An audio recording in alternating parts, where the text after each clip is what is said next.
ओम शांति। जीवन को पलटाने वाली एक अद्भुत जीवन कहानी का एपिसोड 6।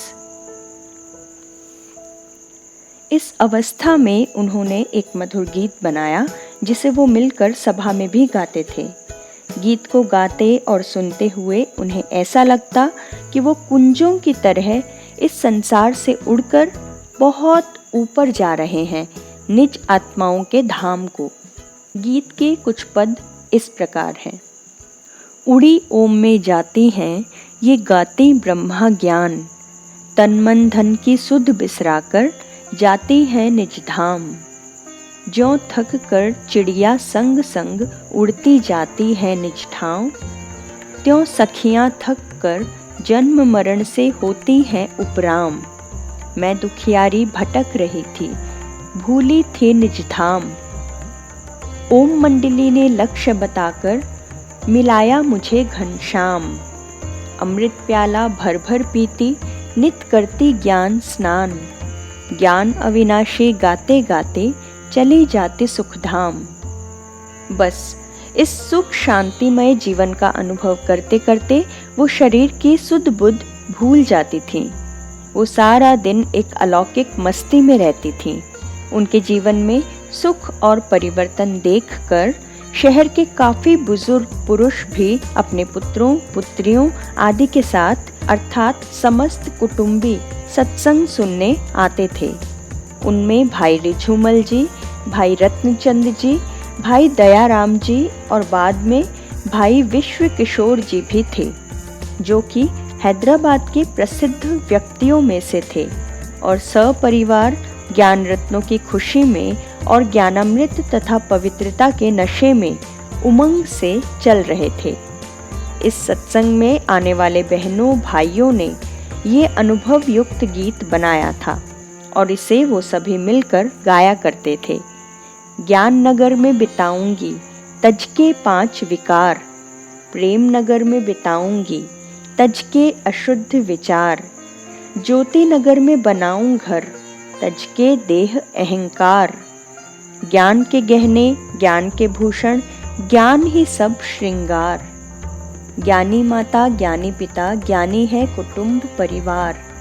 ज्ञान के संग बिताती हूँ जीवन, योग ही प्राण आधार। उस समय सभा की शोभा ऐसी होती थी जैसे कि इंद्र सभा लगी हो अथवा हंसों का झुंड बैठा हो।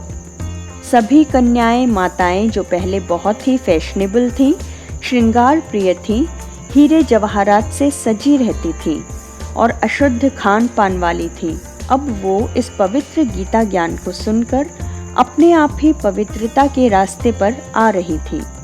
बाबा अथवा पिताश्री के जीवन का सभी पर इतना गहरा प्रभाव था कि उनके प्रैक्टिकल जीवन से प्रेरणा लेकर उनमें भी त्याग की भावना आ गई थी।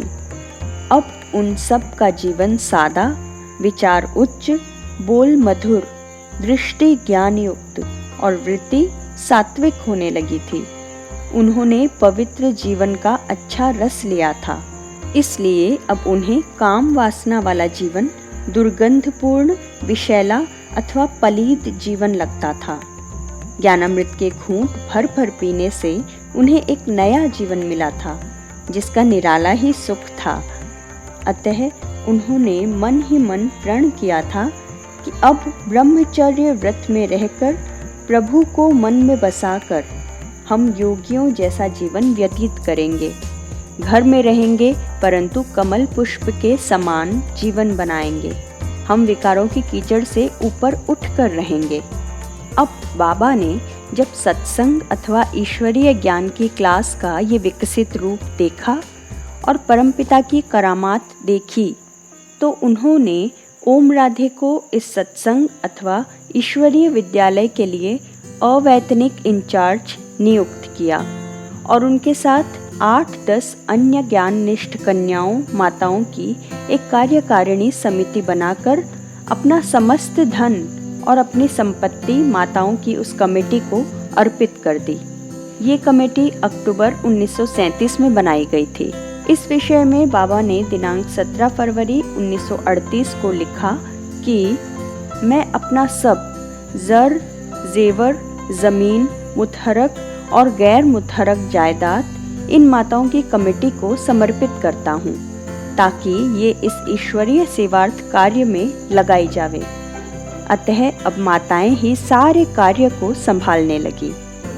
अब ये सत्संग बहुत ही उन्नति को प्राप्त होने लगा। लोगों में ये ओम मंडली के नाम से विख्यात हो गया, क्योंकि यहाँ ओम की ध्वनि की जाती थी और उसके अर्थ स्वरूप में स्थित किया जाता था। कश्मीर से लौटने के बाद बाबा ने देखा कि अनेकानेक माताओं, बहनों तथा पुरुषों के जीवन में ईश्वरीय शक्ति की झलक आ रही है। उनके जीवन में पवित्रता और आनंद आ गए हैं। ये देखकर बाबा को बहुत खुशी हुई। उन्हें ये देखकर आश्चर्य भी होता था कि किस प्रकार उन्हें निमित्त बनाकर गुप्त रूप में परमपिता परमात्मा स्वयं नर नारी का जीवन ज्ञानमय बनाने का कार्य कर रहे हैं।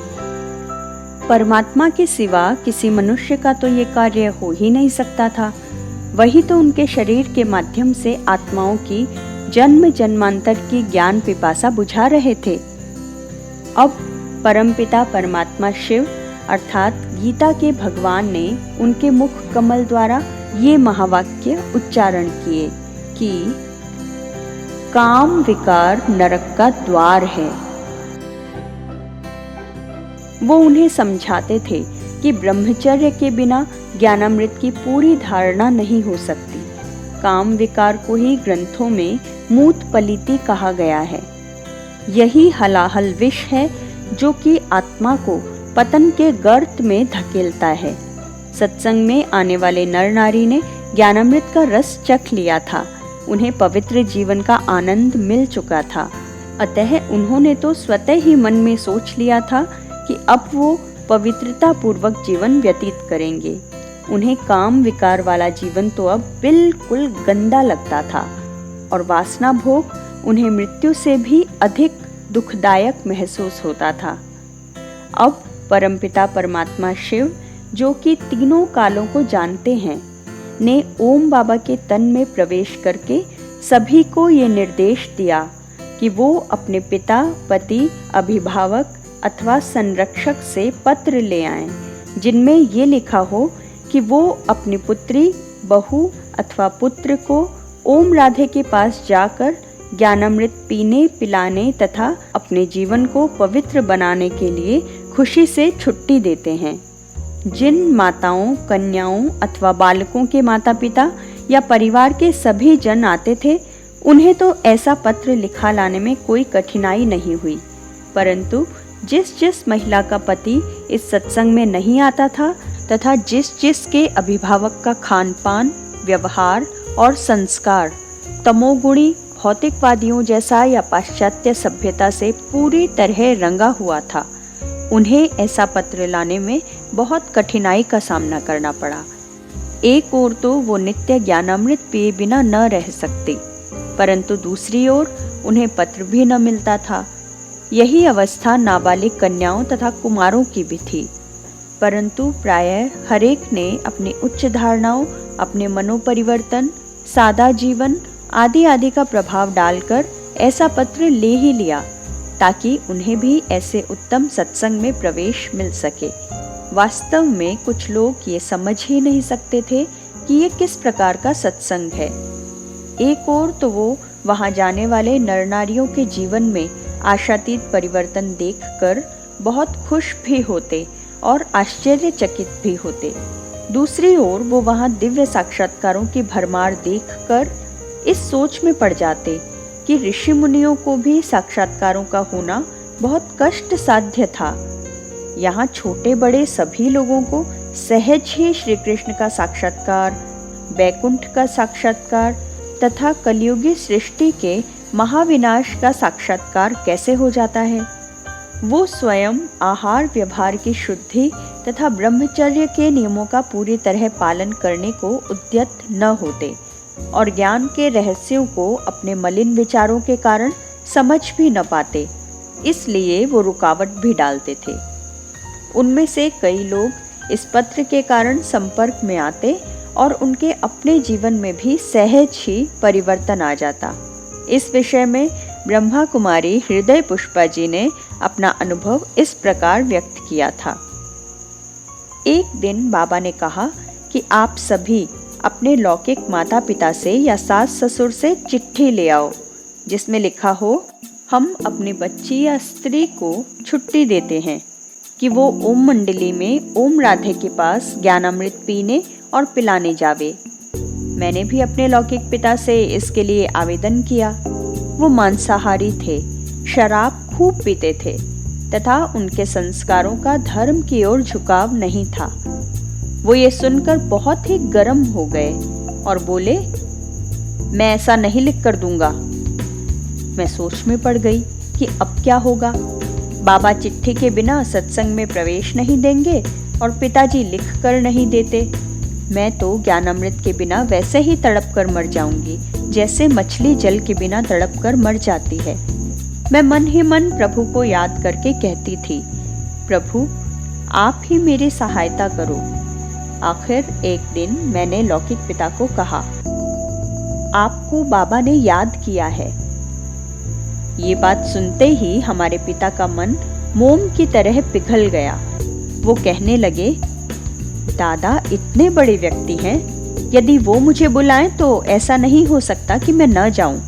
मैं आज ही आपके साथ चलता हूं। मेरे पिताजी एक बहुत बड़े कुल के थे और मेरे ससुराल का भी हैदराबाद में अच्छा ही मान था, परंतु दादा की ओर से मिलने का संदेश सुनकर उन्हें सम्मान देते हुए मेरे लौकिक पिता मेरे साथ चले। मैंने बाबा को जाकर समाचार दिया कि लौकिक पिता आए हैं। साथ ही ये भी बताया कि वो कुछ दिन पहले मुझे पत्र लिख देने से बिल्कुल इनकार करते थे। बाबा उनसे मिले। बाबा ने उनसे कहा, क्या आप जानते हैं कि आपकी ये पुत्री यहाँ क्यों आती है? आज इसके जीवन में जो शांति है वो इसे कैसे मिली? बाबा ने उन्हें थोड़ा ज्ञान दिया और फिर ओम राधे को कहा कि वो उन्हें और अधिक विस्तार से ज्ञान स्पष्ट करे। ओम राधे ने उन्हें समझाया था कि आप चेतन आत्मा हैं। ये शरीर आपका एक मंदिर है। क्या मंदिर में कभी मांस का भोग लगाया जाता है? कभी मूर्तियों या जड़ चित्रों को शराब की भेंट करते हो? इस प्रकार ओम राधे जी ने उन्हें ऐसे प्रभावशाली तरीके से समझाया कि उनका जीवन ही पलट दिया। उन्हें अपने अंतरात्मा में ऐसा महसूस हुआ कि उन्होंने मांस, शराब आदि का सेवन करके तथा क्रोध और अशुद्ध व्यवहार आदि से बहुत पाप किए हैं। साथ साथ उन्हें इस बात का मनन करते हुए एक अनोखा आत्मिक नशा भी चढ़ा कि मैं शरीर रूपी मंदिर में रहने वाला अपने आदि स्वरूप में एक चेतन देवता हूँ। मन में दोनों लहरें लेकर वो घर आए और उन्होंने शराब की बोतलें उठाकर बाहर सड़क पर फेंकनी शुरू कर दी। वो विलायती शराब की बहुत कीमती बोतलें थीं। उन्हें बोतलें फेंकता देखकर उनका लौकिक भाई बोला, दादा आप इन्हें सड़क पर क्यों फेंकते हो? हमको दे दो। मेरे पिताजी ने कहा, जो पाप का काम हमने छोड़ दिया वो आपसे भी नहीं कराना।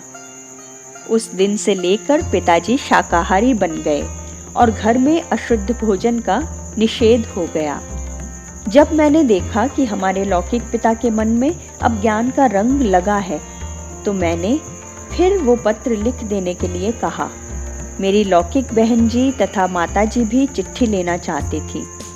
हमें आश्चर्य भी हुआ और बहुत खुशी भी हुई जब पिताजी ने कहा, मैं आपको भी अभी ज्ञानामृत पीने पिलाने की छुट्टी देता हूँ और साथ में ये भी चिट्ठी में लिख देता हूँ कि मैं स्वयं भी ज्ञानामृत पिया करूँगा। उन्होंने हमें सहर्ष वो पत्र लिख दिया और बाद में हमारा सारा कुटुंब ही इस ईश्वरीय ज्ञान में तन मन धन सहित अर्पण हो गया। ये था बाबा द्वारा मिलने वाले इस ज्ञान का सच्चा चमत्कार अथवा जादू कि शीघ्र ही संस्कार बदल जाते थे और विषय वासना की लत छूटकर आत्मा की प्रभु से सच्ची लगन लग जाती तथा सहज ही सुख शांति की प्राप्ति होती थी। इस प्रकार बहुत सी कन्याएं, माताएं तथा भाई पत्र लिखवा लाए थे। स्वयं बाबा ने अपनी लौकिक पुत्री को, बहू राधिका को तथा अपनी धर्म पत्नी जसोदा आदि को ऐसे पत्र लिख दिए थे। जो कुटुंब ओम मंडली में आते थे, उनके बुजुर्गों ने इच्छा प्रकट की कि बच्चों और बच्चियों की शिक्षा के लिए भी ऐसा प्रबंध होना चाहिए कि उन्हें लौकिक विद्या के साथ साथ आध्यात्मिक विद्या भी पढ़ाई जाए। स्वयं बाबा का तो ये पहले से ही विचार रहता था कि यदि छोटे बच्चों को बचपन से ही ज्ञान लोरी दी जाए और उनके लिए सच्चे गुरुकुल की तरह वातावरण हो तो उनका बहुत ही कल्याण हो सकता है। अतः अब बाबा ने बालकों और बालिकाओं की शिक्षा के लिए भी व्यवस्था की। प्रातः और सायं सत्संग तो होता ही था, परंतु बीच के समय में अर्थात 8 बजे से 12 बजे तक कन्याओं को शिक्षा मिलती थी। उन्हें लौकिक विद्या, आध्यात्मिक विद्या तथा सिलाई सिखाई जाती थी। ओम मंडली में बच्चों की शिक्षा के बारे में ये गीत गाया जाता था। है माता के हाथ बच्चे का खुशगवार बचपन, है माता के हाथ बच्चे का भविष्य का जीवन, होती है जिंदगी की पहली बहार बचपन। माँ बाप ज्ञान रास्ता बच्चे को गर सुनावे, बच्चे को धर्म विद्या शुरू से जो पढ़ावे, गीता का सार अमृत वो ज्ञान जो दिलावे, आत्मा और देह का भेद बचपन से ही समझावे, माता मदालसा सम आध्यात्म जो सिखावे, बन जाए फिर तो बच्चे का विदेह मुक्त जीवन, है माता के हाथ बच्चे का आनंद रूप जीवन, कुमाता के हाथ बच्चे का है दुख रूप जीवन। बड़ों के अतिरिक्त छोटी आयु के बच्चों और बच्चियों को भी लौकिक और अलौकिक दोनों विद्याएं पढ़ाई जाती थी। इस प्रकार छोटे बच्चों में शुरू से ही सात्विकता लाने का पुरुषार्थ हो रहा था। कुछ समय बाद जब उनकी संख्या बढ़ गई तो फिर बाबा ने इसके लिए क्या किया, ये मैं आपको सुनाऊंगी इसके अगले एपिसोड में। आज के लिए इतना ही। ओम शांति।